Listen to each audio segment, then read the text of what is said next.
بسم الله الرحمن الرحيم الحمد لله رب العالمين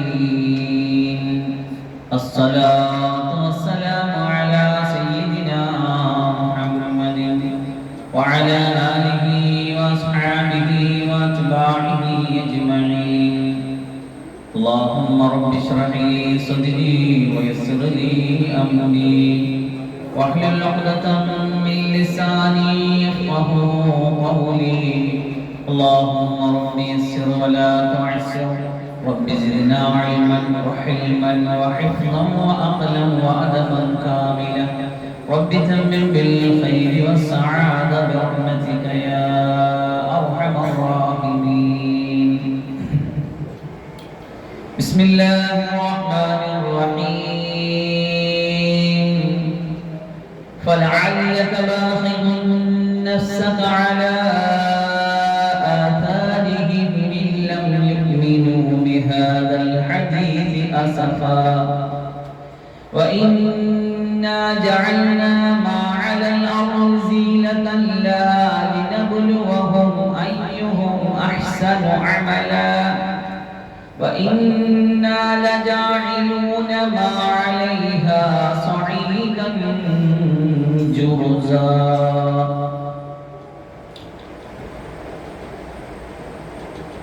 إن الدنيا حلوة خضرة وإن الله مستخلفكم فيها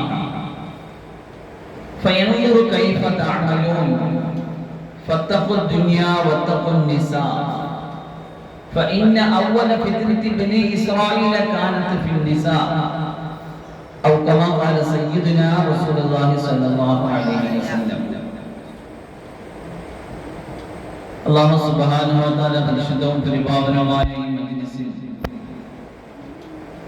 സലാത്തിന്റെയും ഇൽമിന്റെയും ദുആയുടെയും വിശുദ്ധമായ ഖുർആൻ ഓതി പൂർത്തീകരണത്തിന്റെയൊക്കെ മജ്‌ലിസിൽ നമ്മെ ഒരുമിച്ച് കൂട്ടിയിരുത്തിയതുപോലെ അല്ലാഹുവിന്റെ ഖുർആൻ ഓതി കേൾക്കുവാനും അതിന്റെ അർത്ഥങ്ങളും ആശയങ്ങളും ഗ്രഹിക്കുവാനും അല്ലാഹു നമുക്ക് വേണ്ടുക വെച്ചതുപോലെ അല്ലാഹുവിന്റെ ഖുർആനിൽ ഏതെല്ലാം നൂറാനിയത്തിന്റെ പ്രകാശത്തിന്റെ വെളിച്ചത്തിന്റെ സിറുകൾ അല്ലാഹു ഒളിപ്പിച്ചു വെച്ചിട്ടുണ്ടോ അതിന്റെ എല്ലാ അനുഗ്രഹങ്ങളും ഐശ്വര്യങ്ങളും നമ്മിലേക്ക് നമ്മുടെ സ്ഥാപനത്തിലേക്ക് പരന്നൊഴുകി നമ്മുടെ ജീവിതം ധന്യമായി നമ്മുടെ ഹൃദയം വെളിച്ചമായി ഹബീബ് റസൂലുള്ളാഹി സ്വല്ലല്ലാഹു അലൈഹി വസല്ലമയുടെ സുന്നത്ത് കൊണ്ട് ഒരു ധന്യമായ ജീവിതം ജീവിച്ച് അല്ലാഹുവിനെ കാണാനുള്ള യോഗ്യതയോടെ ബർക്കപ്പെടുന്ന മുഅ്മിനീങ്ങളിൽ അല്ലാഹു നമ്മളെ പെടുത്തി അനുഗ്രഹിക്കുമാറാകട്ടെ ആമീൻ ആമീൻ യാ റബ്ബൽ ആലമീൻ.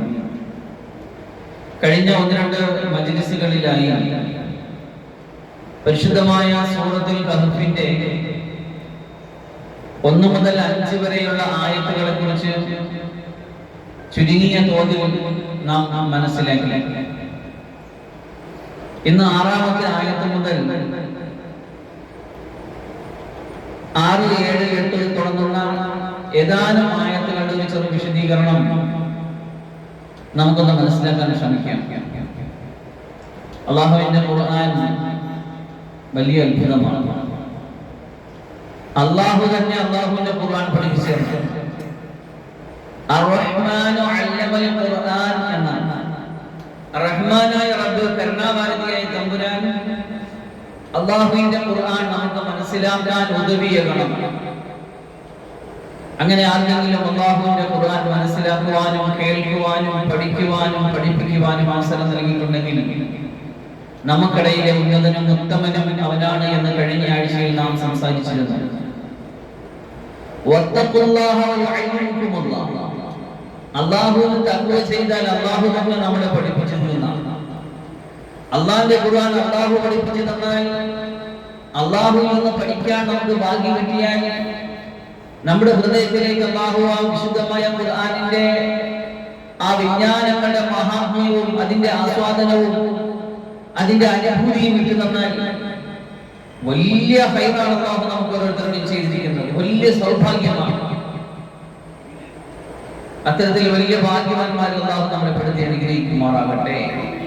ഇപ്പൊ ഇവിടെ വിശുദ്ധമായ ഖുർആൻ പാരായണം ചെയ്ത് ഹിഫ്ള് പൂർത്തീകരിച്ചു. ഹിഫ്ള് പഠിക്കലും പൂർത്തീകരിക്കലൊക്കെ ഒരു ഭാഗമാണ്. പക്ഷേ ഈ ഖുർആനിന്റെ പൂർണ്ണമായ അർത്ഥത്തിൽ ഉൾക്കൊള്ളുവാനും മനസ്സിലാക്കാനും കഴിയണമെങ്കിൽ അത് മനസ്സിലാക്കാനുള്ള യോഗ്യതയാകുന്ന ആലിം പട്ടം നമ്മൾ നേടിയെങ്കിൽ മാത്രമേ അതിന് സാധിക്കുകയുള്ളൂ. ഖുർആൻ അതിന്റെ വരികൾ മനഃപ്പാഠമാക്കി വെക്കലാണ്. അതിനും മഹത്വം കൽപ്പിക്കപ്പെട്ടിട്ടുണ്ടെങ്കിലും അതിന്റെ അർത്ഥവും ആശയവും അറബി വ്യാകരണവും അതിന്റെ പദോൽപത്തി ശാസ്ത്രവും അതിന്റെ നിദാന ശാസ്ത്രവും ഒക്കെ പഠിച്ച് മനസ്സിലാക്കി ഒരു ആലിമായാൽ മാത്രമേ ഖുർആനിന്റെ ഹഖുകൾ എന്ത്, ഖുർആൻ എന്താ നമ്മോട് പറഞ്ഞുകൊണ്ടിരിക്കുന്നത്, സദാസമയം അല്ലാഹു നമ്മോട് എന്താണ് സംവദിച്ചു കൊണ്ടിരിക്കുന്നത് എന്ന് അടുത്തറിയുവാനും മനസ്സിലാക്കുവാനും അതിന്റെ ആഴങ്ങളിലേക്ക് ഇറങ്ങിച്ചെല്ലാൻ ഖുർആൻ ഒരു അനുഭവവും ഒരു ആസ്വാദ്യകരമായ അനുഭവമായിട്ട് മാറണമെങ്കിൽ തീർച്ചയായിട്ടും ആലിമായെങ്കിലേ മതിയാകുള്ളൂ. ഹാഫിളായിട്ട് ആലിമാകാതിരിക്കുക എന്നൊരു പ്രവണത വളർന്നു വരികയാണ്. അത് അപകടമാണ്. ജീവിതത്തിലെ ഹിഫ്ദിനെ കാത്തു സൂക്ഷിക്കുവാനും മനസ്സിലാക്കിയെടുക്കുവാനും ആലിമീങ്ങൾക്ക് മാത്രമേ കഴിയുള്ളൂ. എന്താണ് താൻ പാരായണം ചെയ്യുന്നത്, എന്താണ് പാരായണം ചെയ്ത് കേൾക്കുന്നത്, നമ്മുടെ ജീവിതത്തിന്റെ മാർഗരേഖയായി അല്ലാഹു നിശ്ചയിച്ചു തന്ന നമ്മുടെ ഗൈഡായിട്ട്, ഗൈഡൻസ് ആയിട്ട്, വഴികാട്ടിയായിട്ട് നിശ്ചയിച്ച ഖുർആൻ നമ്മോട് എന്താണ് പറഞ്ഞുകൊണ്ടിരിക്കുന്നത് എന്നറിയണ്ടേ നാം, മനസ്സിലാക്കണ്ടേ നാം. അതിന് ഹാഫിളുമാകണം, ആലിമുമാകണം. അല്ലാഹു അത്തരത്തിലുള്ള ഹാഫിളീങ്ങളെയും ആലിമീങ്ങളെയും നമുക്ക് സമ്മാനിക്കുമാറാകട്ടെ. നമ്മുടെ സ്ഥാപനത്തിൽ നിന്ന്, നമ്മുടെ കുടുംബത്തിൽ നിന്ന്, നമ്മുടെ മക്കളിൽ നിന്ന് അല്ലാഹുവിന്റെ ഖുർആൻ ഹാഫിളായി ആലിമായി സന്നദ്ധമാകുന്നവരെ നമുക്ക് നൽകി അല്ലാഹു അനുഗ്രഹിക്കട്ടെ. ആമീൻ. വിശുദ്ധമായ സൂറത്തുൽ കഹ്ഫ് അതിജീവനത്തിന്റെ പ്രകാശനാളം എന്നതാണ് നമ്മുടെ ഈ ക്ലാസ്സിന് കൊടുത്തിരിക്കുന്ന ടൈറ്റിൽ. നമ്മുടെ ഈ നശ്വരമായ ലോകത്ത് ജീവിക്കുമ്പോൾ ഒരുപാട് പ്രതിസന്ധികളിലും വിഷമങ്ങളിലും ബുദ്ധിമുട്ടുകളിലും അസുഖങ്ങളിലും അസ്വസ്ഥതകളിലുമാണ് നാം ഓരോരുത്തരുമുള്ളത്. അപ്പൊ ഈ പ്രതിസന്ധികളിൽ നിന്നൊരു പ്രകാശനാളം നമ്മുടെ മുന്നിൽ കൊളുത്തി വെച്ചാൽ ഇരുട്ടിൽ കഴിയുന്ന, തമസിൽ കഴിയുന്ന, അന്ധകാരത്തിൽ കഴിയുന്നവന്റെ മുന്നിൽ ഒരു മെഴുകുതിരി വെളിച്ചം കണ്ടാൽ അങ്ങോട്ടേക്ക് നടന്നു പോകും. അത്തരത്തിലൊരു പ്രകാശനാളമായിട്ട് മാറുകയാണ് സൂറത്തുൽ കഹ്ഫ്. അതിന്റെ ഓരോ ആയത്തുകൾ നമ്മൾ പഠിച്ചു കഴിയുമ്പോൾ എല്ലാ വെള്ളിയാഴ്ചയും നമ്മൾ പാരായണം ചെയ്യുന്നതിന്റെ ആശയങ്ങളും അതിന്റെ ഉത്സാഹങ്ങളും മനസ്സിലാക്കി മുന്നോട്ട് പോകുമ്പോൾ നമ്മുടെ ജീവിതത്തെ പിടിച്ചു മാറ്റുകയാണ് സൂറത്തുൽ കഹ്ഫ്. നശ്വരമായ ലോകത്ത് ജീവിക്കുന്ന നമ്മെ സംബന്ധിച്ചിടത്തോളം അനശ്വരമായ ഒരു ലോകസങ്കല്പത്തെ കുറിച്ച്, നാം ജീവിക്കുന്ന ഈ പ്രപഞ്ചത്തിന്റെ നാശത്തെ സംബന്ധിച്ച്, ഒരിക്കലും നശിക്കാത്ത ശാശ്വതമായ സൗഭാഗ്യങ്ങളുടെ, സുഖങ്ങളുടെ, സൗകര്യങ്ങളുടെ പർദീസയെ കുറിച്ച് വിശുദ്ധമായ ഖുർആൻ എപ്പോഴും പറഞ്ഞുകൊണ്ടിരിക്കുന്നു. വിശേഷിച്ച സൂറത്തുൽ കഹ്ഫിൽ അതിന്റെ ആദ്യവും അവസാനവും മധ്യവും ഒക്കെ സമഞ്ജസമായ അല്ലാഹു സുബ്ഹാനഹു വിശുദ്ധമായ പരലോകത്തെ, സ്വർഗ്ഗത്തെ ഇങ്ങനെ നമ്മുടെ മുന്നിൽ ഇങ്ങനെ വർണ്ണിച്ചുകൊണ്ടേയിരിക്കുകയാണ്. അപ്പൊ അല്ലാഹുവിന്റെ ഖുർആൻ അടുത്തറിഞ്ഞ് മനസ്സിലാക്കിയെങ്കിൽ മാത്രമേ, നിരന്തരമായിട്ടുള്ള പാരായണങ്ങളിലൂടെ നമ്മുടെ ഉള്ളിന്റെ ഉള്ളിലേക്ക് ഇറക്കി വെച്ചെങ്കിൽ മാത്രമേ നമുക്ക് ഈ പ്രശ്നത്തിൽ നിന്ന്, പ്രതിസന്ധിയിൽ നിന്ന് അതിജീവനം സാധ്യമാകുകയുള്ളൂ. അതുകൊണ്ടാണ് സൂറത്തുൽ കഹ്ഫ് അതിജീവനത്തിന്റെ പ്രകാശനാളമായിട്ട് വഹിക്കുന്നത്. അല്ലാഹു അത്തരത്തിൽ അല്ലാഹുവിന്റെ ഖുർആൻ മനസ്സിലാക്കാൻ നമുക്ക് വലിയ സൗഭാഗ്യം നൽകട്ടെ. ഈ സൂറത്തിൽ അല്ലാഹു സുബ്ഹാനഹു വ തആല റസൂലുള്ളാഹി സ്വല്ലല്ലാഹു അലൈഹി വസല്ലം തങ്ങൾക്ക് നൽകുന്ന ഒരു നിർദ്ദേശമുണ്ട്, തങ്ങൾക്ക് കൊടുക്കുന്ന ഒരു താക്കീതുണ്ട്. فَلَعَلَّكَ بَاخِعٌ نَفْسَكَ عَلَى آثَارِهِمْ إِن لَّمْ يُؤْمِنُوا بِهَذَا الْحَدِيثِ أَسَفًا. നബിയേ, അവർ അമുസ്ലിമീങ്ങൾ, മുശ്രിക്കീങ്ങൾ, അവർ ഈ ഖുർആൻ ഓതി കേട്ടിട്ട് ഈ ഖുർആനിന്റെ ആശയവും അതിന്റെ അർത്ഥവും അതിന്റെ സാരാംശങ്ങളൊക്കെ മനസ്സിലാക്കിയിട്ട് അവർ ഇനിയും അത് വിശ്വസിക്കുന്നില്ലെങ്കിൽ നബി പ്രയാസപ്പെടേണ്ട. നബി നബിയുടെ മനസ്സിനെ നശിപ്പിക്കണ്ട, നബി ടെൻഷൻ ആകണ്ട, നബി പ്രതിസന്ധിയിലാകണ്ട, നബി അങ്ങയെ തന്നെ നശിപ്പിക്കേണ്ട നബിയെ എന്നാണ് ഈ ആയത്തിലൂടെ പറയുന്നത്. നമ്മെ സംബന്ധിച്ചിടത്തോളം അല്ലാഹുവിന്റെ ഖുർആൻ ഓതി കേട്ടാൽ മാത്രം പോരാ, അതിന്റെ അർത്ഥം അറിയണം, പിന്നെ അതിന്റെ തഫ്സീർ അറിയണം, പിന്നെ ഓരോ വരികളിലും ഓരോ പദങ്ങളിലും അല്ലാഹു എന്തിനാണ് ഉൾക്കൊള്ളിച്ചതെന്ന് അതിന്റെ വ്യാഖ്യാതാക്കൾ പറഞ്ഞതെന്ന് നമുക്ക് മനസ്സിലാക്കണം. എന്നാൽ സാഹിത്യത്തിന്റെ ഉത്തുംഗതയിൽ കഴിഞ്ഞിരുന്ന മുശ്രിക്കീങ്ങളെ സംബന്ധിച്ചിടത്തോളം റസൂലുള്ളാഹി സ്വല്ലല്ലാഹു അലൈഹി വസല്ലമയിൽ നിന്ന് നേരിട്ട് ദീനും ഖുർആനും കേൾക്കാൻ ഭാഗ്യം സിദ്ധിച്ച ആ കാലഘട്ടത്തെ സംബന്ധിച്ചിടത്തോളം അവര് ഖുർആൻ കേട്ടിട്ട് ദീനിനെ പറഞ്ഞു കേട്ടിട്ട് ദീനിലേക്ക് കടന്നു വരാത്തതിന്റെ പേരിൽ വല്ലാത്ത വിഷമമായിരുന്നു റസൂലുള്ളാഹി സ്വല്ലല്ലാഹു അലൈഹി വസല്ലം. റസൂലുള്ളാഹി സ്വല്ലല്ലാഹു അലൈഹി വസല്ലമയുടെ ജീവിതം പരിശോധിച്ച് നോക്കിയാൽ തങ്ങളുടെ വർണ്ണനകളിൽ തങ്ങളെ വർണ്ണിച്ചവരെല്ലാം പറയുന്നത് കാന ദാഇമുൽ ഫിക്രി മുതവാസിലൽ അഹ്സാൻ എന്നാണ്. എപ്പോഴും ചിന്താകുലനായിരുന്നു റസൂലുള്ളാഹി സ്വല്ലല്ലാഹു അലൈഹി വസല്ലം. നിരന്തരമായ ചിന്തകൾ എപ്പോഴും റസൂലുള്ളാഹിക്ക് ഉണ്ടായിരുന്നു. മുതവാസിലൽ അഹ്സാൻ എന്ന് പറഞ്ഞാൽ നിരന്തരമായ ടെൻഷനുകൾ. ദാഇമുൽ ഫിക്രി സദാ ചിന്താകുലനായിരുന്നു റസൂലുള്ളാഹി സ്വല്ലല്ലാഹു അലൈഹി വസല്ലം. ലൈസ ലഹു റാഹത്തുൻ, തങ്ങളുടെ ജീവിതത്തിൽ റാഹത്ത് എന്ന് പറയുന്ന സംഗതി ഇല്ല. നമ്മൾ പലപ്പോഴും അങ്ങോട്ട് ചോദിക്കാറുണ്ട് റാഹത്താണോ, റാഹത്തുണ്ടോ എന്നൊക്കെ ചോദിക്കാം. നമുക്ക് എപ്പോഴും ഇല്ലാത്ത സുഖമാണ് മുഖ്യം. നമുക്ക് ഒന്നിനെ കുറിച്ച് ടെൻഷൻ ഇല്ലാത്ത ജീവിതമാണ്. നമ്മുടെ പരലോകത്തെ കുറിച്ചോ നമ്മുടെ ഖബറിനെ കുറിച്ചോ നമ്മുടെ മരണത്തെ കുറിച്ചോ നമ്മൾ പഠിപ്പിച്ചു കൊടുക്കുന്ന ഉത്തരവാദിത്തപ്പെട്ട സമുദായത്തിന്റെ അധോഗതിയെ സംബന്ധിച്ച് നമുക്ക് ചിന്തയില്ല. റസൂലുള്ളാഹി സ്വല്ലല്ലാഹു അലൈഹി വസല്ലം നമ്മുടെ ഈ ഉമ്മത്തിന്റെ എന്നല്ല മുഴുവൻ മനുഷ്യന്റെയും നേതാവാണ്.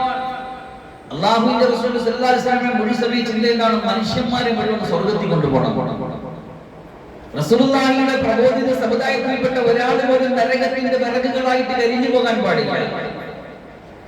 ഇബ്ലീസ് റസൂലുള്ളാഹി അല്ലാഹുവിന്റെ മുന്നിൽ നിന്ന് ശപഥം ചെയ്തിറങ്ങിയതെന്താണ്? നിന്റെ എല്ലാ ദാസന്മാരെയും ഞാൻ നരകത്തിൽ കൊണ്ടുപോകും. അപ്പൊ നരകത്തിൽ എല്ലാരെയും കൊണ്ടുപോകുമെന്ന് പരിശ്രമം ഒരു ഭാഗത്ത് നടക്കുമ്പോ എല്ലാവരെയും സ്വർഗത്തിൽ കൊണ്ടുപോകണമെന്നൊരു അതിന്റെ എതിർ പരിശ്രമമാണ് റസൂലുള്ളാഹി സ്വല്ലല്ലാഹു അലൈഹി വസല്ലം ചെയ്തുകൊണ്ടിരിക്കുന്നത്. ഒരാളിന്റെ നടുകത്ത് പിടിച്ചിട്ട് ഇങ്ങനെ കാത്തുവെക്കുന്നത് പോലെ എന്നാ പറഞ്ഞത് അതിന്റെ വിശദീകരണം. എങ്ങനെ? തീ കത്തിച്ചു വെക്കുമ്പോൾ എല്ലാ പാറ്റകൾ അതിലേക്ക് ഓടിയെടുത്തു പോകും. അതിലേക്ക് ചെന്നാൽ ആ തീയിലേക്ക് ചെന്നാൽ കരിഞ്ഞു പോകും. ഒരു കുഴിയിലേക്ക് നടന്നു പോകുന്ന ഒരു അന്തനെ അയാൾ ആ കുഴിയിലേക്ക് വീണായിരിക്കാൻ വേണ്ടി അയാളുടെ നടുകത്ത് പിടിച്ചിട്ട് വലിച്ചാൽ അയാളെ പെട്ടെന്ന് രക്ഷപ്പെടുത്താൻ പറ്റും. അങ്ങനെയാണ് ഹദീസുകളിൽ പരാമർശം വന്നിട്ടുള്ളത്. അപ്പൊ തീയിലേക്ക് നരകത്തിലേക്ക് കടന്നു പോയിക്കൊണ്ടിരിക്കുന്നവരെ അതിൽ നിന്ന് അകറ്റി അള്ളാഹുവിന്റെ സ്വർഗത്തിലേക്ക്, അതിന്റെ സമാധാനത്തിലേക്ക്, അതിന്റെ ശാശ്വത തീരങ്ങളിലേക്ക് നയിച്ചു കൊണ്ടുപോകുന്ന പണിയാണ് റസൂൽ സ്വല്ലല്ലാഹു അലൈഹി വസല്ലം ചെയ്തത്. അപ്പൊ റസൂലുള്ളാഹി സ്വല്ലല്ലാഹു അലൈഹി വസല്ലം ആ ഒരു പ്രതീക്ഷയിൽ ആ ഉമ്മത്തിന് ദഅവത്ത് ചെയ്തത്. ദഅവത്തിന്റെ ആദ്യ കാലഘട്ടങ്ങൾ നമുക്കറിയാം, വലിയ പ്രതീക്ഷയോടുകൂടി തായിഫിലേക്ക് ചെന്നു. പക്ഷെ ആ തായിഫിലുള്ളവർ തങ്ങളെ സ്വീകരിച്ചില്ല എന്ന് മാത്രമല്ല, അപഹസിക്കുകയും തങ്ങൾ സല്ലല്ലാഹു അലൈഹി വസല്ലമയെ പരിഹസിക്കുകയും കുട്ടികളെ കൊണ്ടൊക്കെ കല്ലെറിയുകയും ചെയ്തു. തങ്ങൾ സല്ലല്ലാഹു അലൈഹി വസല്ലമയ്ക്ക് പരിക്ക് പറ്റി, വിഷമം വന്നു, വേദന വന്നു. ജിബ്രീൽ അലൈഹിസ്സലാത്തു വസ്സലാം വന്നിട്ട് പറഞ്ഞ രംഗം നമ്മൾ കേട്ടിട്ടില്ലേ? ജിബ്രീൽ അലൈഹിസ്സലാം മറ്റു മലക്കുകളൊക്കെ വന്നിട്ട് പറഞ്ഞില്ലേ, അങ്ങ് അനുവദിക്കുകയാണെങ്കിൽ ആ മലയെടുത്തിട്ട് ഇവരെ കമത്തി കൊന്നുകളയാം. അല്ലാഹുവിന്റെ റസൂൽ സ്വല്ലല്ലാഹു അലൈഹി വസല്ലം എന്താ പറഞ്ഞത്? അല്ലാഹുവേ, എന്റെ സമൂഹത്തിന് പുറത്തു കൊടുക്കണേ, അവർക്ക് അറിഞ്ഞൂടാത്തത് കൊണ്ടാണ്, അവർ അറിവില്ലാത്തവരാണ്, അവർക്ക് ഇത് മാപ്പ് ചെയ്യണേ. അത്രത്തിൽ കരുണയായിരുന്നു, ആർദ്രതയുടെ കരുണയുടെ സ്നേഹത്തിന്റെ സാഗരമായിരുന്നു റസൂലുള്ളാഹി സ്വല്ലല്ലാഹു അലൈഹി വസല്ലം. അപ്പൊ അവർക്ക് ഇത്രയും വിശാലമായിട്ട് ഖുർആനിൽ ദുആവും പരലോകവും അല്ലാഹുവിനെ വിശദീകരിച്ചു കൊടുത്തിട്ട് അവർ അതിലേക്ക് വരുന്നില്ലല്ലോ എന്ന് പേടിച്ചിട്ട് തങ്ങൾക്ക് വിഷമമായിരുന്നു. അപ്പൊ അല്ലാഹു സുബ്ഹാനഹു വ തആല റസൂലുള്ളാഹി സ്വല്ലല്ലാഹു അലൈഹി വസല്ലം പറയാണ്, എന്താണ് പറഞ്ഞത്? ഫലഅല്ലക ബാഖിഉൻ നഫ്സക, അങ്ങയെ തന്നെ നശിപ്പിച്ചു കൊണ്ടിരിക്കുന്നവരായേക്കാം, അലാ ആസാരിഹിം, അവരുടെ പിന്നാമ്പുറങ്ങളിൽ നടന്നിട്ട് അവർ ഖുർആൻ വിശ്വസിക്കാത്തതിനെ, ദീനിൽ വരാത്തതിനെ അത് വിഷമിക്കുന്നവരായേക്കാം. ഇല്ല മിനു ബിഹാദൽ ഹദീസി, ഈ വൃത്താന്തത്തെ, ഈ ഖുർആനിനെ അവർ വിശ്വസിക്കാത്തതിന്റെ പേരിൽ അസഫൻ, അതിന്റെ പേരിൽ ക്ലേശപ്പെട്ടിട്ട്, അതിന്റെ പേരിൽ ടെൻഷൻ അടിച്ചിട്ട്, അതിന്റെ പേരിൽ ദുഃഖിച്ചിട്ട് അങ്ങയെ തന്നെ നശിപ്പിക്കുന്നവരായേക്കാം. പാടില്ല നബിയെ, അങ്ങ് ചെയ്യേണ്ടതില്ല. മറ്റൊരു സ്ഥലത്ത് അല്ലാഹു സുബ്ഹാനഹു വ തആല അല്ലാഹുവിനെ നബിയോട് പറഞ്ഞു, ഇന്നക ലാ തഹ്ദീ മൻ അഹ്ബബ്ത വലാകിന്നല്ലാഹ യഹ്ദീ മൻ യശാ, അങ്ങ് ഉദ്ദേശിച്ചവരെ ഹിദായത്തിലാക്കാൻ അങ്ങേക്ക് കഴിയില്ല നബിയെ. അല്ലാഹു ഉദ്ദേശിച്ചവർക്ക് മാത്രമേ ഹിദായത്ത് കിട്ടുള്ളൂ. അങ്ങ് വേറെ ഉദ്ദേശിച്ചു ഹിദായത്തിലാക്കാൻ ഉദ്ദേശിച്ചുകൊണ്ട് അങ്ങേക്ക് അത് കഴിയില്ല. അല്ലാഹു തീരുമാനിക്കണം. അപ്പൊ അതുകൊണ്ട് അങ്ങ് പ്രയാസപ്പെടേണ്ട നബിയെ. അങ്ങ് പ്രയാസപ്പെട്ടാൽ അങ്ങക്ക് ശാരീരികമായിട്ട് മാനസികമായിട്ട് നഷ്ടങ്ങൾ ഉണ്ടാവുക. ഈ ഖുർആൻ ആയത്ത് റസൂലുള്ളാഹി സ്വല്ലല്ലാഹു അലൈഹി വസല്ലമയോട് ഡയറക്റ്റ് ഉള്ള നിർദ്ദേശമാണെങ്കിലും നമ്മുടെ ഉമ്മത്തിനോടുള്ള പൊതുവായ നിർദ്ദേശമാണ്. നമുക്ക് എന്തെല്ലാം പ്രശ്നങ്ങളും പ്രതിസന്ധികളും ടെൻഷനുകളും നിരന്തരമായിട്ട് നമുക്ക് വന്നുകൊണ്ടിരിക്കുന്നു ജീവിതത്തിൽ. അള്ളാഹുവിനെ കൂടുതൽ ഇഷ്ടമുള്ളവരെ കൂടുതൽ പരീക്ഷിക്കും. ഏതൊരു കാലത്തും അള്ളാഹു ഏറ്റവും ഇഷ്ടപ്പെട്ട ഒരു കാലഘട്ടത്തിലെ നബിമാരാണ്. എല്ലാ നബിമാരും ഒരുപാട് ടെൻഷൻ അനുഭവിച്ചിട്ടുണ്ട്. അതിലേറെ കൂടുതലാണ് നമ്മുടെ റസൂൽ സല്ലല്ലാഹു അലൈഹി വസല്ലം അനുഭവിച്ച ടെൻഷൻ. ആ റസൂലുള്ളാഹിയോട് അല്ലാഹു പറയുന്നത്, നബിയെ അങ്ങ് ടെൻഷൻ അടിച്ചിട്ട് അങ്ങനെ തന്നെ നാശത്തിലാക്കുന്ന ഒരവസ്ഥ ഉണ്ടാക്കല്ലേ നബിയെ. അപ്പൊ നിരന്തരമായ ടെൻഷനുകൾ നമ്മൾ വെച്ച് കഴിഞ്ഞാൽ നമുക്കും ഉണ്ടാവും, നാശങ്ങൾ ഉണ്ടാവും. അപ്പൊ നമുക്ക് ടെൻഷൻ വരുമ്പോ, പ്രയാസം വരുമ്പോ നമ്മൾ അല്ലാഹുവിന്റെ ഖുർആനിലേക്ക് തിരിഞ്ഞാൽ, നമ്മൾ എത്ര പേർക്ക് അങ്ങനെ ചെയ്യാൻ കഴിയുന്നുണ്ട്? ടെൻഷൻ വന്നിട്ട്, വിഷമം വന്നിട്ട്, പ്രയാസപ്പെട്ടിട്ട് എവിടെയെങ്കിലും പോയിരുന്ന് എന്തെങ്കിലുമൊക്കെ കാട്ടിക്കൂട്ടിയിട്ട് നമ്മൾ നഷ്ടത്തിൽ നിന്ന് നഷ്ടത്തിലേക്ക് പോവുകയല്ലേ പലപ്പോഴും ചെയ്യുന്നത്. പക്ഷെ അള്ളാഹുവിന്റെ ഖുർആനിലേക്ക് തിരിയുന്ന ഒരവസ്ഥ, അള്ളാഹുവിന്റെ ഖുർആൻ എടുത്തു വെച്ചൊരു ഓതുന്ന ഒരവസ്ഥ ഉണ്ടായാൽ നമ്മുടെ മനസ്സ് പെട്ടെന്ന് സന്തോഷത്തിലേക്ക് വരും. അതാണ് അള്ളാഹുവിന്റെ ഖുർആന്റെ പവർ എന്ന് പറയുന്നത്. വല്ലാത്ത പവറാണ്, വല്ലാത്ത പോസിറ്റീവ് എനർജിയാണ് ഈ ഖുർആൻ നമുക്ക് നൽകുന്നത്. ഇതൊക്കെ എടുത്ത് പാരായണം ചെയ്യുമ്പോൾ അത് നമുക്ക് സമാധാനം തരണമെങ്കിൽ അത് എന്ത് പറഞ്ഞു എന്ന് നമുക്ക് മനസ്സിലാകണം. അത് മനസ്സിലാക്കണമെങ്കിൽ ഖുർആൻ പഠിക്കണം. അപ്പോഴാണ് ഖുർആൻ നമ്മുടെ മുന്നിൽ വഴികാട്ടിയായി നിൽക്കുന്നത്. അതാണ് പറഞ്ഞത്, ഖുർആനെ ഒരാൾ മുമ്പിൽ വെച്ചാൽ ഖുർആൻ അവനെ കൊണ്ട് സ്വർഗ്ഗത്തിൽ പോകും. ഖുർആനെ ആരെങ്കിലും അവഗണിച്ചാൽ ഖുർആൻ അവനെ വലിച്ച് നരകത്തിലേക്ക് അല്ലാഹു മനസ്സിലാക്കാൻ തൗഫീഖ് തരട്ടെ. നമ്മുടെ മനസ്സിന് വലിയ പ്രശ്നമാണ്. ഇന്നത്തെ കാലത്ത് ഒരുപാട് അസുഖങ്ങളിലാണ്. ലൈഫ് സ്റ്റൈൽ ഡിസീസ് നമ്മൾ പറയും, ജീവിതശൈലി രോഗങ്ങൾ. ഡോക്ടേഴ്സിന്റെയൊക്കെ അന്വേഷണത്തിൽ നിരീക്ഷണങ്ങൾ കണ്ടെത്തിയ ഈ കാലഘട്ടത്തിൽ ഏറ്റവും വലിയ പ്രശ്നം എന്ന് പറയുന്നത് മിക്കതും സൈക്കോസൊമാറ്റിക് ഡിസീസുകളാണ്. എന്ന് പറഞ്ഞാൽ മനസ്സുമായിട്ട് ബന്ധപ്പെട്ട പ്രശ്നങ്ങൾ, മനസ്സുകൾ ടെൻഷനുകളിൽ, പിന്നെ വിഷമങ്ങളിൽ നിരന്തരമായിട്ട് മനസ്സ് കിടക്കുന്നത് കൊണ്ട് അസുഖങ്ങളിലേക്ക് പോവുകയാണ്. മിക്ക അസുഖങ്ങളുടെയും പിന്നിൽ ഇതെന്നാ മനസ്സിലാക്കുന്നത്. ഇന്നിപ്പോൾ ലൈഫ് സ്റ്റൈൽ ഡിസീസ് എന്ന് പറയപ്പെടുന്ന കൊളസ്ട്രോൾ ആകട്ടെ, ഷുഗർ ആകട്ടെ, തൈറോയ്ഡ് ആകട്ടെ, ഏതും അതിന്റെ പിന്നിൽ മനസ്സിന് വലിയ സ്ഥാനമുണ്ട്. നമ്മുടെ ശരീരത്തിൽ മനസ്സിന് വലിയ സ്ഥാനമുണ്ട്. നമ്മുടെ ഹൃദയം നന്നായി, നമ്മുടെ ഹൃദയത്തിനെ സമാധാനമാക്കി, ഹൃദയത്തിനെ ഈമാനുള്ളതാക്കി, ഹൃദയത്തിനെ വിശ്വാസമുള്ളതാക്കി അല്ലാഹു റസൂൽ തരുന്ന ഈ നല്ല ഇൽമുകളെ, അറിവുകളെ ഹൃദയത്തിലേക്ക് ചേർത്ത് വെച്ച് മുന്നോട്ട് നടന്നാൽ നമ്മുടെ മുന്നിൽ അസുഖങ്ങളല്ലാതായി തീരും. അതുകൊണ്ട് നമ്മുടെ മനസ്സിനെ ശക്തമാക്കി വെക്കുക. അല്ലാഹുവിന്റെ ഖുർആൻ ഇതിന് നല്ലൊരു സിദ്ധൌഷധമാണ്. നമ്മുടെ മനസ്സ് നന്നാകുമ്പോൾ സന്മനസ്സുള്ളവർക്ക് സമാധാനം എന്നൊക്കെ നമ്മൾ സാധാരണ പറയാറില്ലേ, അതുപോലെ നമ്മുടെ മനസ്സ് ഇന്ന ഫിൽ ജസദി മുളമതൻ ഇദാ സലഹത സലഹൽ ജസദു കുല്ലു വഇദാ ഫസദ ഫസദ ജസദു കുല്ലു അലാ വഹിയൽ ഖൽബ്. മനുഷ്യ ശരീരത്തിലെ മാംസക്കെട്ടുകൾ നന്നായാൽ എല്ലാം ശരിയായി. എല്ലാം ശരിയായി എന്ന് പറഞ്ഞാൽ മാനസികമായ പ്രശ്നങ്ങൾ മാത്രം ശരിയായി എന്നല്ല, സ്വഭാവം ശരിയായി എന്നല്ല, അവന്റെ ആരോഗ്യം ശരിയായി, അവന്റെ സഹകരണം ശരിയായി, അവന്റെ സംസാരം ശരിയായി, അവന്റെ ജീവിതം മുഴുവൻ ശരിയായി. അല്ലാ വഹിയൽ ഖൽബ്, അതാണ് ഹൃദയം. അപ്പൊ അതുകൊണ്ട് നമ്മുടെ മനസ്സിനെ നമ്മൾ നല്ല പവർഫുൾ ആയിട്ട് വെക്കുക. നമ്മുടെ മനസ്സിനെ നമ്മൾ അള്ളാഹുവിന്റെ ഖുർആൻ കൊണ്ട് സമാധാനിപ്പിക്കുക. എനിക്കതാ പറയാം, ഖുർആൻ ശിഫായ, ഖുർആൻ ശിഫായ, ശിഫാഉൽ ലിമാ ഫിസ് സുദൂർ. മനസ്സുകൾക്ക് ശിഫായാണ്, ശമനമാണ് ഖുർആൻ. അത് പഠിക്കുക, പാരായണം ചെയ്യുക, പഠിക്കുക, പാരായണം ചെയ്യുക. എന്ത് വിഷമം വന്നാലും ഖുർആൻ പാരായണം ചെയ്യുക, അപ്പമാണ് ഹൃദയത്തിന്റെ വിഷമം. ആയത്തുൽ കുർസി, സൂറത്ത് യാസീൻ, അതുപോലെ തന്നെ ആമന റസൂൽ, ഇതൊക്കെ നമ്മൾ ഓതി നോക്കി. ചില സമയങ്ങളിൽ വിഷമപ്പെട്ടിരിക്കുമ്പോൾ ഓതി നോക്കി, നല്ല മനോഹരമായിട്ട് ഓതി നോക്കി, ടെൻഷൻ ഏത് വഴിക്ക് ഇറങ്ങി പോയി എന്നറിയാൻ പറ്റില്ല. അത്തരത്തിൽ അല്ലാഹു സുബ്ഹാനഹു വ തആല നമ്മളെ ഹാപ്പിയാക്കി മാറ്റി. അല്ലാഹു മനസ്സിലാക്കാൻ തൗഫീഖ് തരട്ടെ. ഈ ആയത്തിൽ റസൂലുള്ളാഹി സ്വല്ലല്ലാഹു അലൈഹി വസല്ലം അല്ലാഹു കൊടുക്കുന്ന നബിയെ, അവർ വിശ്വസിക്കട്ടെ വിശ്വസിക്കാതിരിക്കട്ടെ, നിങ്ങൾ ദഅവത്ത് ചെയ്യിൻ, നിങ്ങൾ ദൗത്യം നിങ്ങൾ നിർവഹിക്കും, നിങ്ങൾ പറഞ്ഞു കൊടുക്കും, എന്നിട്ട് അവർ വിശ്വസിക്കും. അത് അല്ലാഹുവിന്റെ കാര്യമാണ്. അതിൽ നിങ്ങൾ വിഷമിക്കേണ്ട നബിയെ, പ്രയാസപ്പെടുന്ന നബിയെ, സ്വയം നാശത്തിലേക്ക് പോകേണ്ട നബിയെ. നമ്മൾ നമ്മുടെ ദൗത്യം നിർവഹിച്ചു കഴിഞ്ഞാൽ നമ്മൾ നിസ്കരിക്കുന്നവരാണ്, നമ്മൾ നോമ്പനുഷ്ഠിക്കുന്നവരാണ്, നമ്മൾ ദീനിയായ കാര്യങ്ങൾ ചെയ്യുന്നവരാണെങ്കിൽ പിന്നെ നമ്മുടെ ദൗത്യങ്ങൾ പൂർണ്ണമായി. പിന്നെ അവസാനം വേറെ ദൗത്യം കൂടിയുണ്ട്. നമ്മുടെ നബി അവസാന നബി എന്നതുപോലെ നമ്മൾ അവസാന ഉമ്മത്താണ്. കുന്തും ഖൈറ ഉമ്മത്തിൻ മുഖ്രിജത്തിൻ ലിന്നാസ്.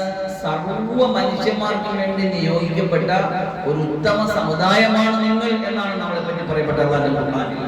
തഅ്മുറൂന ബിൽ മഅറൂഫി വതൻഹൗന അനിൽ കൊടുക്കാൻ, നല്ലതിലേക്ക് നയിക്കാൻ, തിന്മയെ വിരോധിക്കാൻ എന്നൊരു വലിയ ഉത്തരവാദിത്വം ഈ അവസാന സമൂഹമാകുന്ന, ആഖിർ ഉമ്മത്താകുന്ന, അഫ്ളൽ ഉമ്മത്താകുന്ന, ഖൈർ ഉമ്മത്താകുന്ന ഉത്തമ സമുദായമായ നാം ഓരോരുത്തർക്കുമുണ്ട്. അള്ളാഹുവിനെ പരിചയപ്പെടുത്തേണ്ട, അള്ളാഹിന്റെ റസൂലിനെ പരിചയപ്പെടുത്തേണ്ട, ഖുർആനിൽ എല്ലാത്തിനും ശമനമുണ്ട് എല്ലാ അസുഖങ്ങൾക്കും എന്ന് പഠിപ്പിക്കേണ്ട, എല്ലാ കഷ്ടങ്ങൾക്കും പ്രതിസന്ധികൾക്കും അള്ളാഹിന്റെ ഖുർആൻ ശമനമാണ് എന്ന് പഠിച്ചും പഠിപ്പിച്ചും മനസ്സിലാക്കിയും ജീവിതത്തിൽ കൊണ്ടുവന്ന് അടുത്തൊരു സമൂഹത്തിന് കൈമാറേണ്ട ഉത്തരവാദിത്തം ഞങ്ങൾക്ക് ഓരോരുത്തർക്കും ഉണ്ട്. അതുകൂടി നമ്മൾ നിർവഹിച്ചു കഴിഞ്ഞാൽ അള്ളാഹുവിന്റെ വഴിയിൽ ധൈര്യമായിട്ട് നമുക്ക് മുന്നോട്ട് പോകാം, ഒന്നിലും പ്രയാസപ്പെടേണ്ടതില്ല. അള്ളാഹു മനസ്സിലാക്കാൻ തൗഫീഖ് തരട്ടെ. ഇന്നാ ജഅൽനാ മാ അലൽ അർളി സീനതൻ ലഹാ ലിനബ്ലുവഹും അയ്യുഹും അഹ്സനു അമലാ. അല്ലാഹു സുബ്ഹാനഹു വ തആല സത്യം ചെയ്തുകൊണ്ട് പറയാണ്, ഇന്നാ ജഅൽനാ, തീർച്ചയായിട്ടും നാം ആക്കി, മാ അലൽ അർളി, ഭൂമിയിലുള്ളതിനെ, സീനതൻ, സീനത്താക്കി. എന്താണ് സീനത്ത്? അലങ്കാരം. ലഹാ, ആ ഭൂമിക്ക്, ഭൂമിയിലുള്ളവരെയൊക്കെ സീനത്താക്കി കൊടുത്തു നാം, അലങ്കാരമാക്കി കൊടുത്തു നാം, ആസ്വാദന വസ്തുക്കളാക്കി കൊടുത്തു നാം. എന്തിന്? ലിനബ്ലുവഹും, അവരെ പരിശോധിക്കാൻ വേണ്ടി, അവരെ പരീക്ഷിക്കാൻ വേണ്ടി. അയ്യുഹും അഹ്സനു അമലാ, നല്ല പ്രവർത്തനം ചെയ്യുന്നവരാരാണ്? ധാരാളം വിശദീകരണങ്ങൾ ഈ ആയത്തിൽ കൊടുക്കുന്നുണ്ട്, ധാരാളം വിശദീകരണം. ഇൻഷാ അല്ലാഹ് വേണ്ടവരിൽ പറയാം. അവരിൽ ആരാണ് നല്ല പ്രവർത്തനം ചെയ്യുന്നത് എന്ന് പരിശോധിക്കാൻ വേണ്ടിയാണ്, പരീക്ഷിക്കാൻ വേണ്ടിയാണ് നാം എന്ത് ചെയ്തത്? ഈ ഭൂമിയിലുള്ള കാര്യങ്ങളെ അലങ്കാരമാക്കി കൊടുത്തത്. ഭൂമിയിലുള്ള കാര്യങ്ങളിൽ ധാരാളം വസ്തുവകകൾ അലങ്കാരമായിട്ടുണ്ട്. എന്താണ് ഭൂമിയിലുള്ള വസ്തുവകകളിലുള്ള അലങ്കാരം? മഹാനായ ഇമാം ഖുർത്തുബി റളിയല്ലാഹു അൻഹു തങ്ങളുടെ തഫ്സീറുൽ ഖുർത്തുബിയിൽ വിശദീകരിക്കുന്നു, സീനത്ത് കൊണ്ടുള്ള ഉദ്ദേശം എന്താ? അറാദ സീനത്തി അദ്ദിജാൽ. ഒരു വിശദീകരണം അങ്ങനെയാണ്, ധാരാളം വിശദീകരണങ്ങളുണ്ട്. ഞാൻ കുറേശ്ശെ പറയാം. അതിനൊരു വിശദീകരണം, ഭൂമിയുടെ അലങ്കാരം എന്താ? ഭൂമിയുടെ അലങ്കാരം ദിജാൽ, ആണുങ്ങളാണ്. ആണുങ്ങൾ ഭൂമിയുടെ അലങ്കാരമാണ്. പെണ്ണുങ്ങൾ പ്രശ്നം ഉണ്ടാക്കിയതാണ്. പെണ്ണുങ്ങളെ സംബന്ധിച്ച് അല്ലാഹു റസൂൽ സല്ലല്ലാഹു അലൈഹി വസല്ലമയുടെ ഹദീസിൽ കാണാം, അദ്ദുനിയാ കുല്ലുഹാ മതാഅ, ഭൂമി മുഴുവൻ, ദുനിയാവ് മുഴുവൻ ആസ്വാദനത്തിനുള്ളതാണ്. അതിൽ ഏറ്റവും ഉത്തമമായത് സ്ത്രീയാണെന്ന് പറയുന്നത്. പക്ഷെ അലങ്കാരത്തിന്റെ കാര്യം പറഞ്ഞപ്പോ, സൗന്ദര്യത്തിന്റെ കാര്യം പറഞ്ഞപ്പോ, ഭംഗിയുടെ കാര്യം പറഞ്ഞപ്പോ അതിന്റെ ഒരു വിശദീകരണമായിട്ട് മഹാനായ തഫ്സീറുൽ ഖുർത്തുബി തങ്ങൾ പറയുന്നത് അദ്ദിജാൽ എന്നാണ് ഒരഭിപ്രായം. വേറൊരു അഭിപ്രായത്തിൽ ഇബ്നു അബ്ബാസ് റളിയല്ലാഹു അൻഹു ഉദ്ധരിക്കുന്നത് കാണാം, ഇന്നാ ജഅൽനാ മാ അലൽ സീനത്തൻ ലഹാ എന്ന് പറഞ്ഞാൽ അൽ ഉലമാ, പണ്ഡിതന്മാരാണ്. അൽ ഉലമാ സീനത്തുൽ അർളി, ഈ പ്രപഞ്ചത്തിന്റെ, ഭൂമിയുടെ, ദുനിയാവിന്റെ അലങ്കാരം പണ്ഡിതന്മാരാ. അല്ലാഹു മനസ്സിലാക്കാൻ തൗഫീഖ്. ചെറിയ കാര്യമല്ല, ചെറിയ കാര്യമല്ല പറയുന്നത്.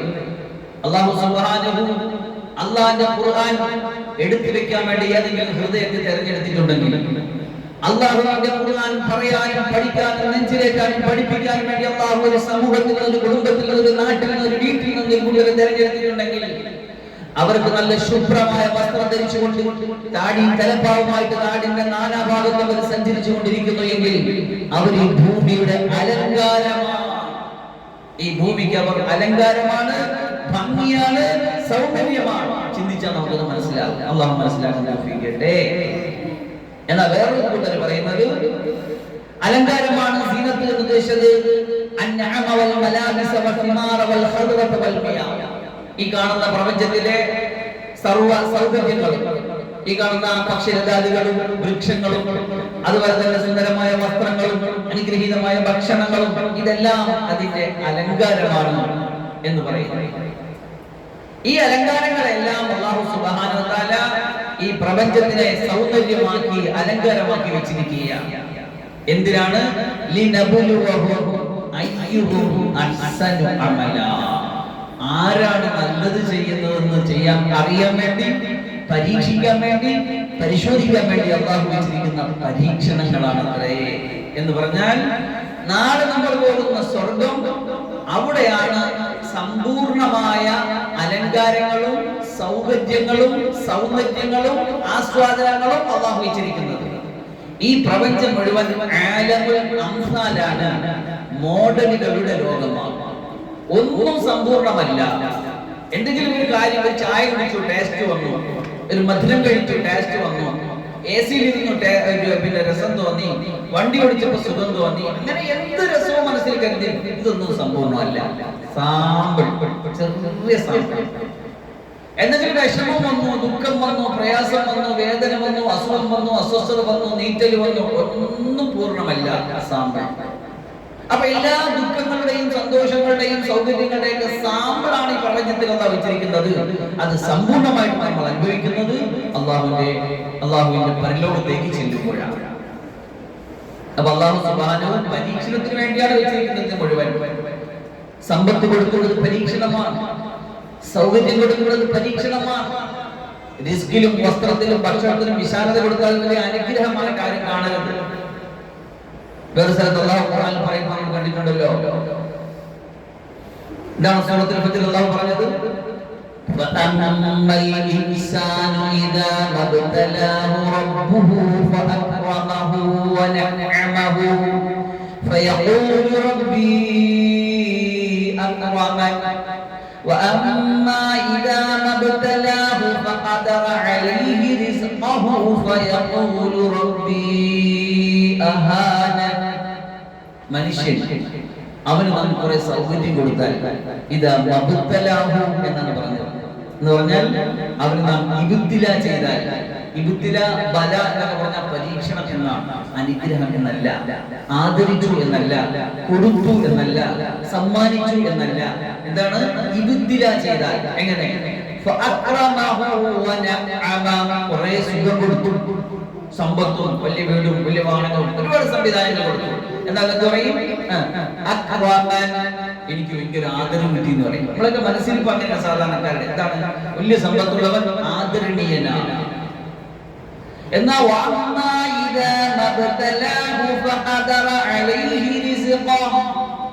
ഇനിയും നമ്മളൊരു വിത്തിലാണ് റിസ്കിനെ പിടിച്ച് ഞെരുക്കി.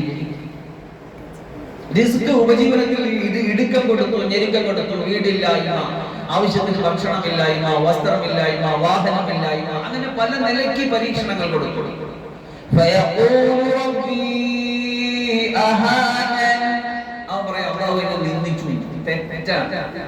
സമ്പത്ത് കൊടുക്കൽ ആദരവല്ല, സമ്പത്ത് കൊടുക്കാതിരിക്കൽ നിന്യതയും അല്ല.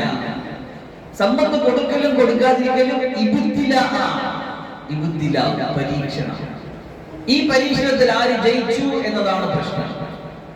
ആര് ജയിച്ചു അവൻ രക്ഷപ്പെട്ടു, ആര് പരാജയപ്പെട്ടു അവൻ കാലാകാലമായിട്ട് നഷ്ടപ്പെട്ടു. യഥാർത്ഥത്തിൽ റസൂലുള്ളാഹി സ്വല്ലല്ലാഹു അലൈഹി വസല്ലമ തങ്ങൾ പഠിപ്പിച്ചു തന്നതുപോലെ നമുക്ക് അന്നന്ന് കഴിഞ്ഞു പോകാനുള്ള ഒരു മുതൽ ഉണ്ടാകലാണ് സുഖം.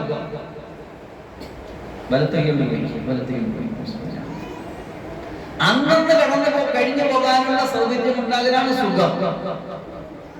അതിനെപ്പറ്റിയാണ് മിസ്കീൻ എന്ന് നമ്മൾ പേര് പറയുക. റസൂലുള്ളാഹി സ്വല്ലല്ലാഹു അലൈഹി വസല്ലമയുടെ ദുആകളിൽപ്പെട്ട ദുആയിൽ നമ്മൾ കേട്ടിട്ടുള്ള മഅീനി മിസ്കീന വഅമിതിനി മിസ്കീന വഹ്ശുനി ഫീ സുബ്രത്തിൽ മസാകീൻ. അല്ലാഹുവേ, എന്നെ ഒരു മിസ്കീനായിട്ട് ജീവിപ്പിക്കണേ, എന്നെ ഒരു മിസ്കീനായിട്ട് മരിപ്പിക്കണേ, എന്നെ നാളെ മിസ്കീന്മാരുടെ കൂട്ടത്തിൽ ഒരുമിച്ച് കൂട്ടണേ. ഫഖർ ചോദിച്ചിട്ടില്ല, ദാരിദ്ര്യം ചോദിച്ചിട്ടില്ല, സമ്പത്തുമില്ല, സമ്പാദ്യ മാർഗവുമില്ല. അത് ദാരിദ്ര്യമാണ്. അതിൽ നിന്ന് അല്ലാഹുവോട് കാവലത്താണ്. അങ്ങനെ റസൂൽ സ്വല്ലല്ലാഹു അലൈഹി വസല്ലം ദുആയിൽ അങ്ങനെ കാണാം. ഫഖർ ഫഖത്ത്, ഇല്ലായ്മതരം ദാരിദ്ര്യം, അത് അല്ലാഹുവോട് കാവൽ തേടേണ്ട കാര്യമാണ്. എന്നാൽ മിസ്കീനാകുക, ഉണ്ട്, അന്ന് ജീവിക്കാനുണ്ട്, അല്ലെങ്കിൽ ഒരാഴ്ച ജീവിക്കാനുണ്ട്, ഒരു മാസം ജീവിക്കാനുണ്ട്, മതി, വല്ലാണ്ട് വന്ന് കൊണ്ടുകൂടാൻ പാടില്ല. അതിന്റെ ഹക്കുകൾ പൂർത്തിയാക്കാൻ കഴിയില്ല. അതിന് സക്കാത്ത് എന്നറിയപ്പെടുന്ന ഒരു നിർബന്ധമായ ബാധ്യത ഉള്ളതിന് പുറമെ വേറെ ചില ബാധ്യത കൂടി സാമ്പത്തികമായി മുന്നിലുള്ളവർക്കുണ്ട്. ഒരു സമ്പന്ന ജീവിക്കുന്ന നാടിന്റെ ചുറ്റുഭാഗത്ത് എവിടെയെങ്കിലും ഏതെങ്കിലും ഒരു പാവപ്പെട്ടവന് ജീവിക്കാൻ വീടില്ല എങ്കിൽ അവൻ ചികിത്സിക്കാൻ പൈസ ഇല്ല എങ്കിൽ, അവൻ അന്നത്തിന് വകയില്ല എങ്കിൽ, ഇവൻ സാമൂഹികമായ ബാധ്യതയാണ് അവനത് കൊടുക്കുക എന്ന് പറയുന്നത്. അവൻ വന്ന് ഇവനോട് ആവശ്യപ്പെട്ടാൽ പിന്നെ ഒരു ഫർദ് ഐനായി അവൻ തന്നെ കൊടുത്തെങ്കിലേ മതിയാവും. നോർമലി ആരൊക്കെ സമ്പന്നരുണ്ടോ അവരുടെ ബാധ്യതയാണ് തന്റെ ലൊക്കാലിറ്റിയിലുള്ള ഏതെങ്കിലും ഒരു പാവപ്പെട്ടവൻ ഉണ്ണാനോ ഉടുക്കാനോ കിടക്കാനോ ഇല്ലാത്തതുണ്ടെങ്കിൽ അത് കണ്ടെത്തി അവന് കൊടുക്കുക എന്നത്. ഈ പറയപ്പെട്ട അശരണർ ആരെങ്കിലും വന്ന് ഇവന്റെ അടുത്ത് ഒരു വ്യക്തിയെടുത്ത് ഒരു സമ്പന്നടുത്ത് ചോദിക്കുകയാണ്, എനിക്ക് കിടക്കാൻ വീടില്ല, എനിക്ക് ചികിത്സിക്കാൻ പൈസ ഇല്ല, എനിക്ക് ഉണ്ണാൻ ഭക്ഷണമില്ല, നിങ്ങൾ എന്തെങ്കിലും തന്ന് സഹായിക്കുമെന്ന് ഒരു വ്യക്തിയുടെ ചോദിച്ചു കഴിഞ്ഞാൽ പിന്നെ ഒരു ഫർദ് ഐനായി. ഫിഖ്ഹിന്റെ കിതാബിൽ രേഖപ്പെടുത്തിയിട്ടുള്ള മസലയാണ് ഞാൻ ഈ പറയുന്നത്. ഫർദ് കിഫായയുടെ കൂട്ടത്തിൽ, സാമൂഹ്യ ബാധ്യതകളുടെ കൂട്ടത്തിൽ. അല്ലാഹു മനസ്സിലാക്കാൻ തൗഫീഖ് തരട്ടെ. സമ്പത്തുണ്ടെങ്കിൽ മുഅ്മിനീങ്ങളെ പ്രശ്നമാണ് പൂർണ്ണമായിട്ട് അതിനെ ഹക്ക് വിടാൻ കഴിയില്ല. അപ്പൊ എന്താ സുഖം? അന്നൊന്ന് കഴിഞ്ഞു പോകാൻ, ഒരാഴ്ചയും ഒരു മാസവും കഴിഞ്ഞു പോകാനൊക്കെ ഉള്ളതുണ്ടെങ്കിൽ അത്യാവശ്യം തട്ടിമുട്ടിയും അല്ലാഹയെ പേടിച്ച് ദുആ ചെയ്തും കണ്ണീരും കരച്ചിലും ദുആയിലൊക്കെ ആയിട്ട് പോണെങ്കിൽ അതാണ് സുഖം. എല്ലാം പരീക്ഷണമാണ്. സമ്പത്ത് വലിയ പരീക്ഷണമാണ്. സമ്പത്ത് വലിയ പരീക്ഷണമാണ്. അല്ലാഹു മനസ്സിലാക്കാൻ തൗഫീഖ് തരട്ടെ. അയ്യുഹും ലിയബ്ലുവഹും അയ്യുഹും അഹ്സനു അമല. ഈ ജീവിതവും മരണവും പരീക്ഷണമാണ്. നമ്മൾ ഇതുവരെ പലരും മനസ്സിലാക്കിയിട്ടില്ല. നല്ല ഭക്ഷണം കിട്ടുമോ, നല്ല വസ്ത്രം കിട്ടുമോ, നല്ല ജോലി കിട്ടുമോ, നല്ല പൈസ കിട്ടുമോ, ആസ്വദിച്ചെന്ന് ജീവിക്കുക, എൻജോയ് ചെയ്യുക. ലൈഫ് ഇത്ര ലൈഫല്ലേ ഉള്ളൂ. ആ ലൈഫ് തീർന്നവരെന്നെ എൻജോയ് ചെയ്യുക എന്നതാണ് ഒരു അഴിക്ക സിദ്ധാന്തം. നമ്മൾ പറഞ്ഞ് പലരും പഠിപ്പിച്ചും കേട്ട് മനസ്സിലാക്കിയൊക്കെ വെച്ചിരിക്കുന്ന വാട്സാപ്പ് യൂണിവേഴ്സിറ്റിയിലും ഫേസ്ബുക്ക് റീലുകളിലൊക്കെ ആൾക്കാർ വന്ന് എന്തെങ്കിലുമൊക്കെ വിളമ്പിയിട്ട് അതൊന്നും കാണാതെ പഠിച്ച് തത്വവും ചക്കിയുമാക്കി വെച്ചിരിക്കുന്ന ഒരു കാലമാണ് ഈ. ആ കാലത്താ പറയുന്നത് കുറഞ്ഞ ലൈഫല്ലേ ഉള്ളൂ, എൻജോയ് ചെയ്ത് ജീവിക്കുക. തെറ്റാണത്. കുറഞ്ഞതായാലും കൂടിയതായാലും, ഉള്ളവരാണെങ്കിലും ഇല്ലാത്തവരാണെങ്കിലും ജീവിതം മുഴുവൻ, ജീവിതവും മരണവും പരീക്ഷണമാണ്.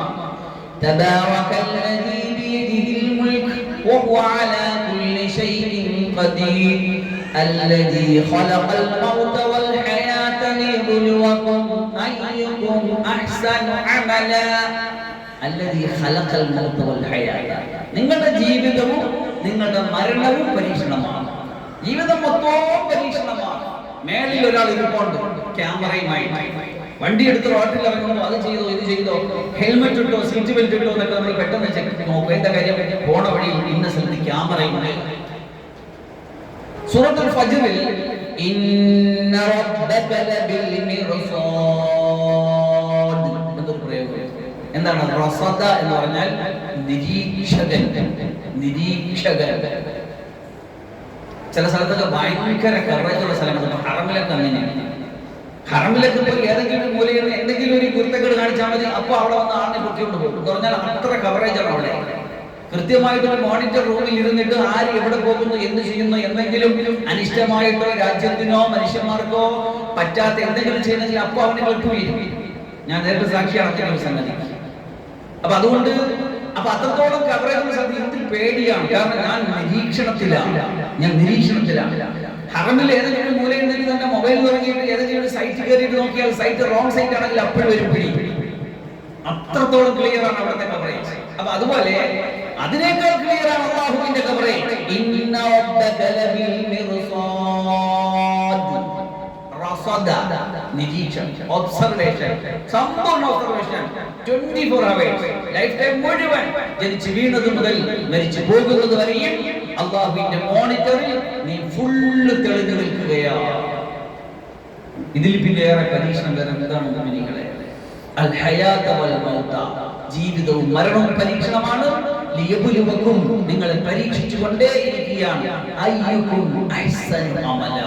ആരാണ് നല്ലത് ചെയ്യുന്നത് എന്നറിയാൻ വേണ്ടിയാണ്.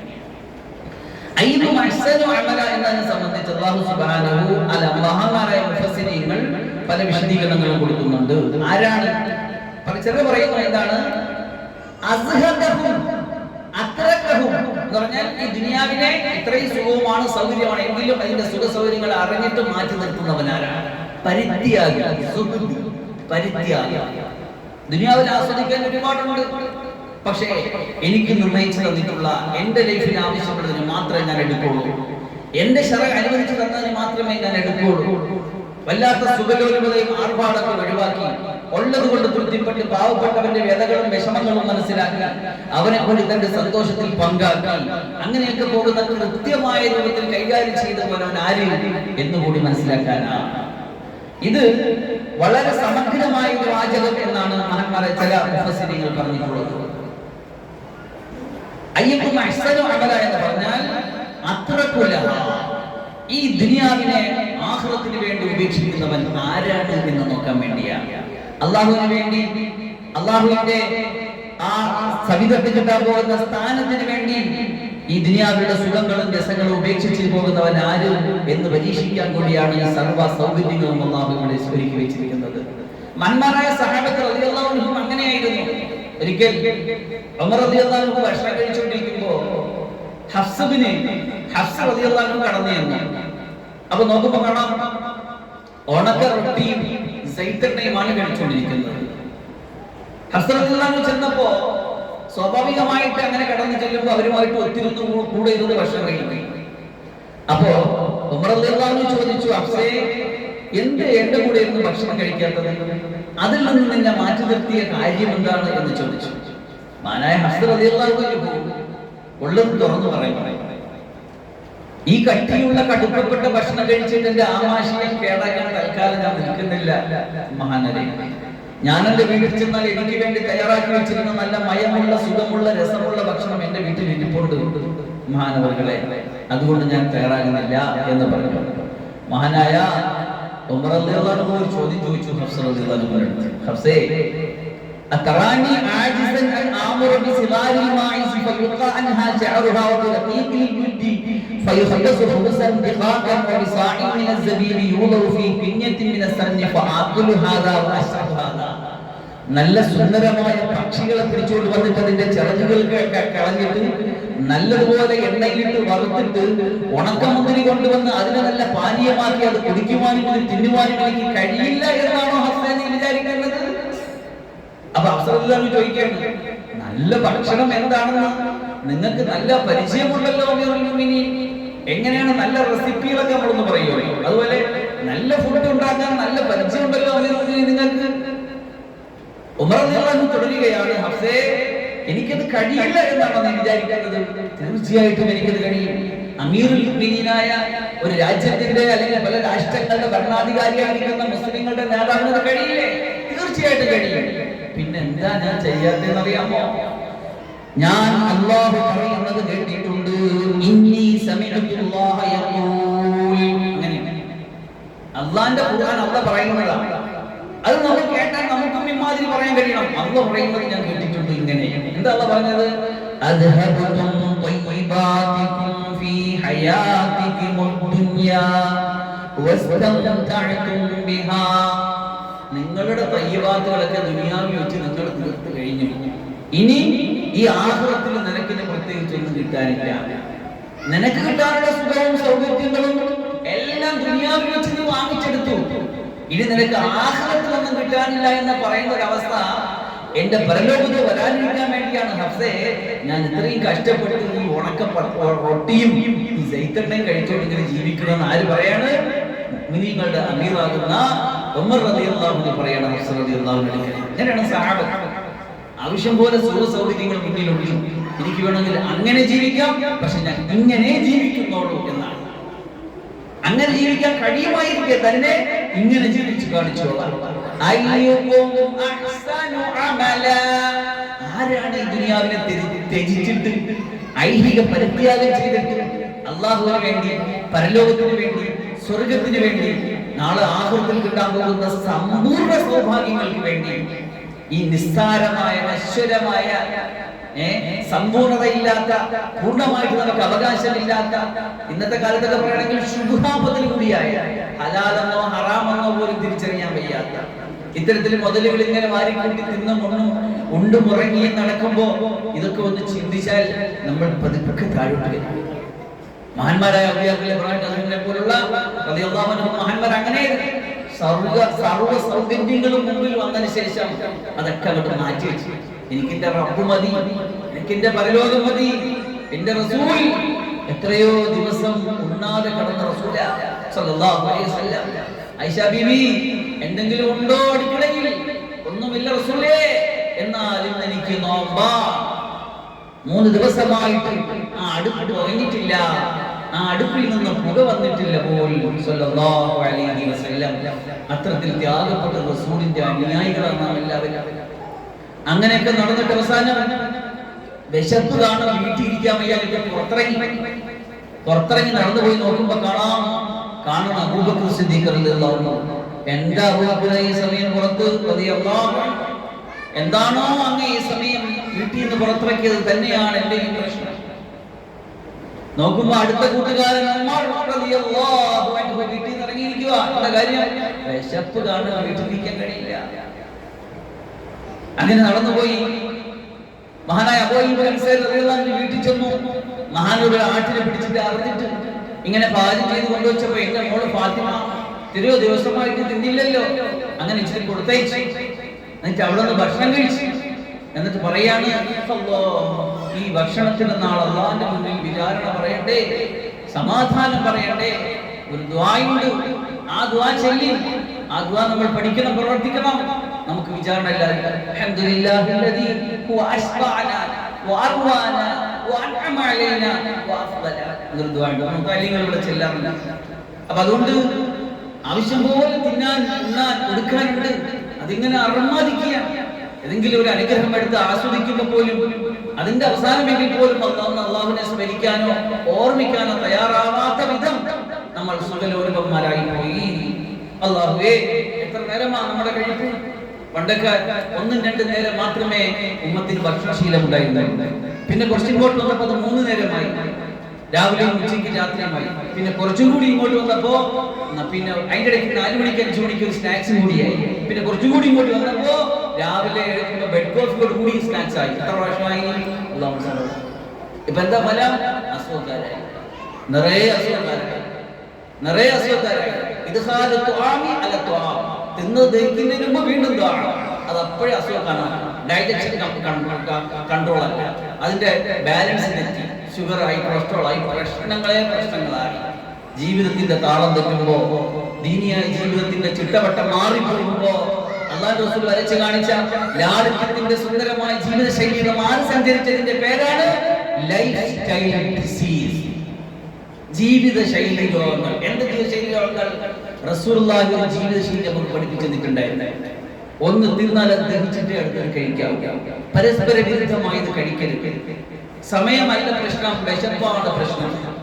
റസൂലുള്ളാഹി സ്വല്ലല്ലാഹു അലൈഹി വസല്ലമിന്റെ കാലത്ത് വേറൊരു നാട്ടിൽ നിന്ന് ചികിത്സിക്കാൻ വേണ്ടി മദീനയിൽ വിശ്വകരം വന്ന ഡോക്ടർ വന്നു. പക്ഷെ ചികിത്സിക്കാൻ രോഗികളില്ല.